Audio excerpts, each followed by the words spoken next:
Hai teman Intras, di episode 3 kali ini kita akan membahas tentang compliance yang sering dianggap sebagai sesuatu yang memperlambat pekerjaan dalam banyak organisasi. Padahal dalam praktik operasional justru disitulah konsistensi dan kepercayaan dibangun.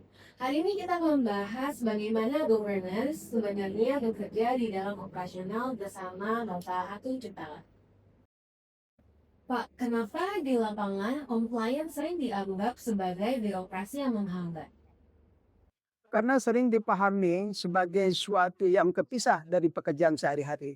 Compliant dianggap hanya urusan audit, dokumen, atau checklist.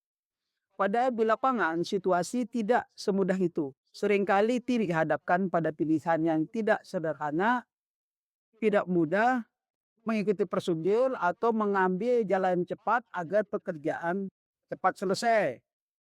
Kalau compliant hanya dari dokumen, memang terasa akan membebani. Tapi jika dijalankan sebagai cara kerja, justru membantu menjaga konsistensi itu sendiri.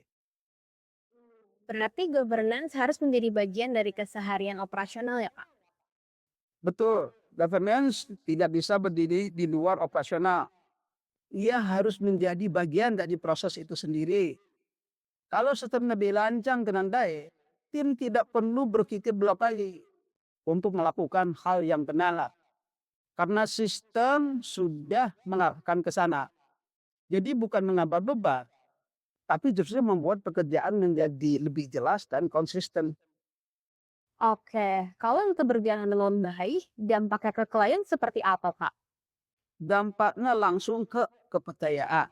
Klien itu tidak hanya membeli sistem atau teknologi, mereka mencari kepastian bahwa sistem tersebut dijalankan dengan disiplin, bahwa operasionalnya aman, sesuai standar, dan dijaga secara persisten setiap hari. Dan kepercayaan itu tidak dibangun dari janji, tapi dari kebiasaan operasional yang berulang. Oke, kalau dilihat dari sisi intraps, bagaimana governance ini menjadi bagian dari sistem yang dibangun? Di Intra, kami tidak melihat governance sebagai tambahan. Ia menjadi bagian dari cara sistem dirancang sejak awal. Karena pada akhirnya, yang kita bangun bukan hanya sistem yang berjalan, tetapi bagaimana sistem itu bisa dijalankan dengan benar, secara konsisten. Dan disitulah mana empowering smart infrastructure bukannya membangun sistem yang canggih, tetapi memastikan sistem tersebut benar-benar bisa digunakan, dijaga, dan dipercaya dalam jangka panjang. Pertanyaan terakhir nih Pak, berarti ini juga berpengaruh ke keberlanjutan perusahaan ya Pak? Sangat berpengaruh. Sistem yang dijalankan tanpa disiplin mungkin bisa berjalan cepat di awal, tapi akan sulit bertahan. Sebaliknya kalau governance sudah menjadi bagian dari operasional, organisasi akan lebih siap menghadapi perubahan karena fondasinya sudah kuat. Oke, terima kasih banyak Bapak Atu. Menarik sekali, jadi compliance itu bukan tentang aturan yang membatasi, tapi bagaimana organisasi memastikan setiap proses berjalan dengan benar, bahkan ketika tidak ada yang melihat.